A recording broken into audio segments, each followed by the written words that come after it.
Hello friends, welcome to my YouTube channel and this is Anjali Gupta.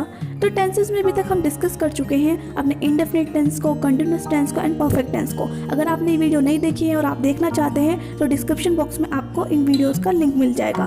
तो आज के इस वीडियो हम डिस्कस करने वाले हैं टेंसेस की सीरीज में अपने नेक्स्ट टॉपिक को, जिसका नाम है प्रेजेंट परफेक्ट कंटिन्यूस टेंस। तो आइए स्टार्ट करते हैं अपनी वीडियो। Let's start.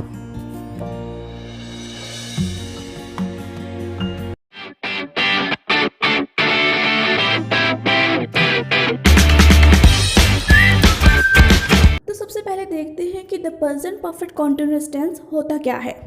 आइए डेफिनेशन देखते हैं। The present perfect continuous tense shows that something that started in the past and continuing at the present time. Means कोई भी चीज़ या कोई भी एक्शन जो कि स्टार्ट तो हो चुका था पास्ट में, यानी कि कोई काम पास्ट में स्टार्ट हो चुका था और अभी तक कंटिन्यू चल रहा है प्रेजेंट टाइम में भी, तो वो क्या होगा? The present perfect continuous tense. इस टेंस में हम दो टेंसेस को देख रहे हैं, एक तो परफेक्ट टेंस को और एक कंटीन्यूअस टेंस को। परफेक्ट टेंस जो कि पहले हो चुका है या फिर जो पास्ट में हो चुका है काम, उसकी बात कर रहे हैं। और कंटीन्यूअस टेंस मतलब जो लगातार हो रहा है, यानी कि जो होता भी आ रहा है वो है परफेक्ट टाइम और जो हो रहा है वो है कंटीन्यूअस टेंस। जैसे मैं कहूँ कि मैं वीडियोस देखता आ रहा हूँ, मतलब मैं वीडियोस को पहले भी देखता था और अब भी देखता आ रहा हूँ, इस टाइम प्रेजेंट टाइम में भी देखता आ रहा हूँ। एक और एग्जांपल देखते हैं। तुम झूठ बोलते आ रहे हो, मतलब तुम पहले पास्ट में झूठ बोलते थे और आज की डेट में भी तुम झूठ बोलते आ रहे हो। हम क्या देख रहे हैं कि जो काम पास्ट में हम पहले करते थे, यानी कि जो पहले हमने स्टार्ट कर दिया था, जैसे इसने झूठ बोलना स्टार्ट किया था और आज तक बोलता आ रहा है, तो मतलब आप पहले वो काम कर चुके, स्टार्ट कर चुके, यानी कि परफेक्ट टेंस, और उसके बाद आज तक उसी चीज़ को आपने किया हुआ है। जैसे एक एग्जाम्पल और लेते हैं, हम ऐसा मानते आए हैं, तो ये भी किसकी कैटेगरी में आएगा? प्रेजेंट परफेक्ट कंटिन्यूस में, क्योंकि हम पहले भी ऐसा ही मानते थे और आज की डेट में भी हम उसी तरीके से मानते आ रहे हैं, तो ये क्या हुआ? Present perfect continuous tense. आइए देखते हैं कि अब इन सेंटेंस की हम पहचान कैसे करेंगे। आपको याद होगा जब मैंने आपको प्रेजेंट कंटिन्यूस टेंस पढ़ाया था तो बताया था कि रहा है, रही है, रहे हैं किसी भी वाक्य के अंत में आ जाते हैं तो वो प्रेजेंट कंटिन्यूअस टेंस है। यहाँ पे भी सेम होगा, रहा है, रही है, रहे आएंगे, बस यहाँ पे हम उसके साथ समय को ऐड कर देंगे। मतलब रहा है, रही है, इस सेंटेंस में हमेशा समय का यूज होगा। यही एक नोट लेके चलना है हमने कि अगर कहीं पे भी रहा है, रही है, रहे और उसके साथ कोई समय डिफाइन हो या फिर कोई पीरियड ऑफ टाइम या फिर एग्जैक्ट टाइम डिफाइन हो, तो वो होगा हमारे पास प्रेजेंट परफेक्ट कंटिन्यूअस टेंस। जैसे देखिए, हम कहें कि वह 4 घंटे से पढ़ रहा है, तो यहाँ पे क्या आ रहा है? रहा है तो है, साथ में हमें टाइमिंग भी दिखा दी गई कि 4 घंटे से। तो यहाँ पे हम क्या कर रहे हैं कि वह 4 घंटे से पढ़ रहा है, मतलब ये सेंटेंस हमारा हो रहा है प्रेजेंट परफेक्ट कंटिन्यूअस टेंस। मतलब 4 घंटे पहले, यानी कि 2 घंटे पहले पढ़ रहा था, 3 घंटे पहले पढ़ रहा था और कम्प्लीटली 4 घंटे से वो पढ़ रहा है। ठीक है, यानी कि पहले से भी तो पढ़ रहा था वो, तभी तो अभी तक कंटिन्यू हुआ है। तो ये क्या हुआ? प्रेजेंट परफेक्ट कंटिन्यूअस टेंस, जिसमें हमें टाइम गिवन हो।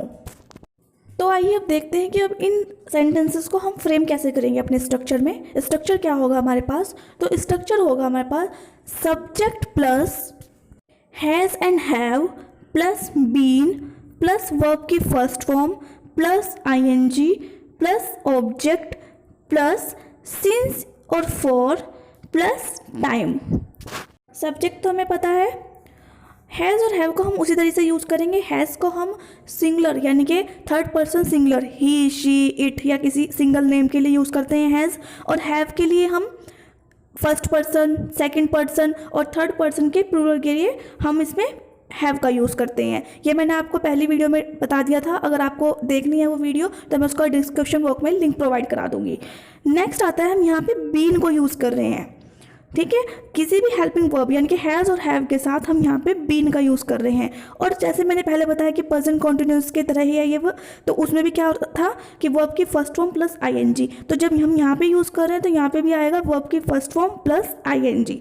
ऑब्जेक्ट सेम रहेगा। अब आप कहेंगे कि ये सिंस और फॉर कहाँ से आए? सिंस या फॉर प्लस टाइम, किसी भी टाइम को शो करने के लिए हम सिंस और फॉर का यूज़ करते हैं, उसको भी मैं आगे बताऊँगी। तो ये रहा हमारा स्ट्रक्चर। एक एग्जांपल लेते हैं, जैसे हमने पहले लिया था कि वह 4 घंटे से पढ़ रही है, तो इसको इंग्लिश बनाएंगे तो क्या आएगा कि she has been studying for 4 hours। यहाँ पे हम क्या कर रहे हैं, शी के साथ हैज़ का यूज़ कर रहे हैं। बीन हमारे पास helping verb as it is रहेगी। स्टडिंग, स्टडी की जो स्टडी हमारे पास फर्स्ट फॉर्म होती है प्लस ING, हम यूज़ कर रहे हैं कॉन्टिन्यूस टेंस की तरह ही, तो स्टडिंग। और यहाँ पे हम 4 का यूज़ कर रहे हैं अपने टाइम को डिफाइन करने के लिए। यहाँ था ना कि 4 घंटे से, तो अपने 4 hours इनको डिफाइन करने के लिए हम 4 का यूज़ कर रहे हैं। आइए अब देखते हैं कि हम सिंस और फॉर को कैसे यूज़ करेंगे। सिंस क्या होता है? सिंस का मतलब होता है कि पॉइंट ऑफ टाइम, जब हमें एग्जैक्ट पॉइंट ऑफ टाइम पता हो। मतलब जैसे मैं कहूँ कि मैं शाम 6 बजे से गाना गा रही हूँ, तो यहाँ पे मुझे एग्जैक्ट टाइम पता है ना, 6 मेरे पास क्या हुआ, एग्जैक्ट टाइम है, तो वहाँ पे हम सिंस का यूज़ करते हैं। तो ये क्या हुआ कि जो काम निश्चित समय से शुरू होता है वहाँ पे हम सिंस का यूज़ करते हैं। तो इसकी इंग्लिश क्या बनेगी? I have been singing since 6 o'clock। यहाँ पे हम सिंस का यूज़ कर रहे हैं। एक और एग्जाम्पल देखते हैं कि माली सुबह 9 बजे से पौधों को पानी दे रहा है। तो यहाँ पे क्या बन रहा है? The gardener has been watering the plants since 9 o'clock इन द मॉर्निंग। यहाँ पर हम क्या देख रहे हैं कि हमें एग्जैक्ट टाइम पता है 9 o'clock, कि वो 9 बजे से पानी दे रहा है पौधों को, तो यहाँ पे हम क्या लगा रहे हैं, सिंस। ओके, एक और एग्जांपल देखते हैं। जैसे मैं कहूँ कि हम जनवरी से यात्रा कर रहे हैं, तो क्या बनेगी? We have been travelling since January, क्योंकि जनवरी का मतलब क्या हुआ कि हमें एग्जैक्ट पॉइंट का पता है, एग्जैक्ट टाइम का पता है कि जनवरी से। एक और एग्जांपल देखते हैं। जैसे मैं कहूँ कि राहुल मंगलवार से पढ़ाई कर रहा है, तो क्या आएगी? Rahul has been studying since Tuesday. मतलब वो ट्यूसडे से, हमारे पास एग्जैक्ट टाइम है ना मंगलवार से, तो वहाँ पे हम क्या सिंस को यूज़ कर रहे हैं वहाँ पे। तो ये हुए हमारे पास सिंस वाले सेंटेंसेस। आइए अब देखते हैं हम फॉर को कहाँ पे यूज़ करेंगे। एग्जाम्पल के साथ चलते हैं। जैसे हम कहें कि वह 2 साल से इंग्लिश पढ़ा रही है, तो इसको इंग्लिश में कैसे कहेंगे? She has been teaching English for 2 years। यहाँ पे हम देख रहे हैं कि हम यहाँ पे फॉर का यूज़ कर रहे हैं समय से पहले, क्योंकि यहाँ पे हमें 2 years दिया है। हमें ये नहीं पता कि कौन से 2 years हैं, उसकी लाइफ के कौन से 2 years हैं। हमें ये सिर्फ इतना पता है कि कोई भी पीरियड ऑफ टाइम दे दिया है, हमें एग्जैक्ट टाइम ना दे के हमें पीरियड ऑफ टाइम दे दिया है 2 years का। ऐसे ही वो बोल दे कि 1 week से पढ़ा रही है तो 1 week आ गया, हमें एग्जैक्ट नहीं पता है कि कौन से 2 साल हैं, तो यहाँ पे हम यूज़ कर रहे हैं फॉर का। एक और एग्जांपल देखते हैं। जैसे कि मैं कहूँ कि मैं 5 सालों से वीडियोस देखती आ रही हूँ, तो इसको इंग्लिश में क्या बोलेंगे? I have been watching videos for 5 years। यहाँ पे हम देख रहे हैं क्योंकि हमें 5 years दिया है, पीरियड ऑफ टाइम दिया है, एग्जैक्ट टाइम ना देकर पीरियड ऑफ टाइम दिया है, तो हम यहाँ पे क्या यूज़ कर रहे हैं?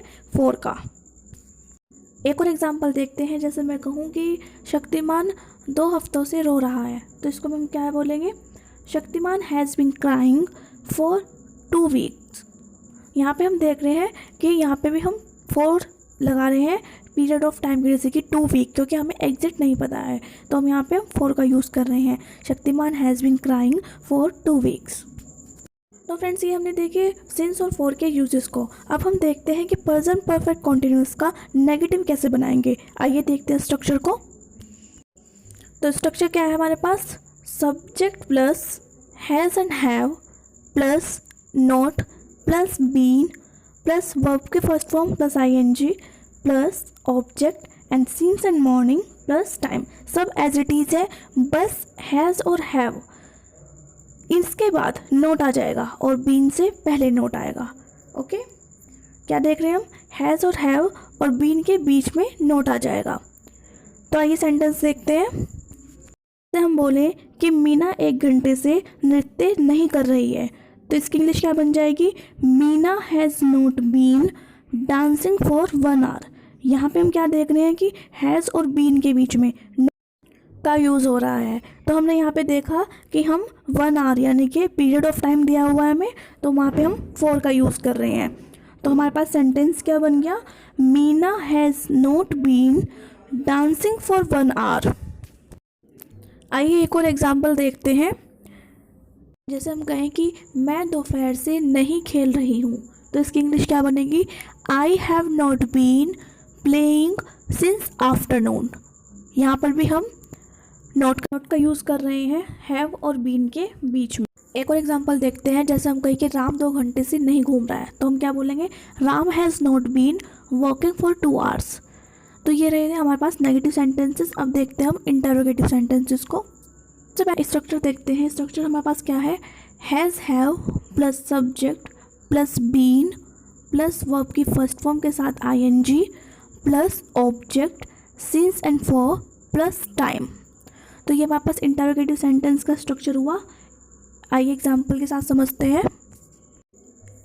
जैसे हम कहें कि क्या मीना 1 घंटे से नृत्य कर रही है, तो क्या आएगा इसका sentence? Has Meena been dancing for 1 hour, और लास्ट में क्वेश्चन मार्क। ऐसे ही हम नेक्स्ट एग्जांपल देखते हैं। जैसे हम कहें कि क्या तुम 5 सालों से झूठ बोलते आए हो, तो हम क्या बोलेंगे? Have you been lying for 5 years। तो फ्रेंड्स, ये थे इंटरोगेटिव सेंटेंसेस। इस वीडियो में हमने देखा कि कैसे प्रेजेंट परफेक्ट कॉन्टिन्यूअस टेंस के पॉजिटिव यानी कि अफर्मेटिव सेंटेंसेस बनते हैं, कैसे नेगेटिव बनते हैं और कैसे इंटरोगेटिव। और हमने देखा कि कैसे हम सिंस और फॉर का यूज़ कर रहे हैं।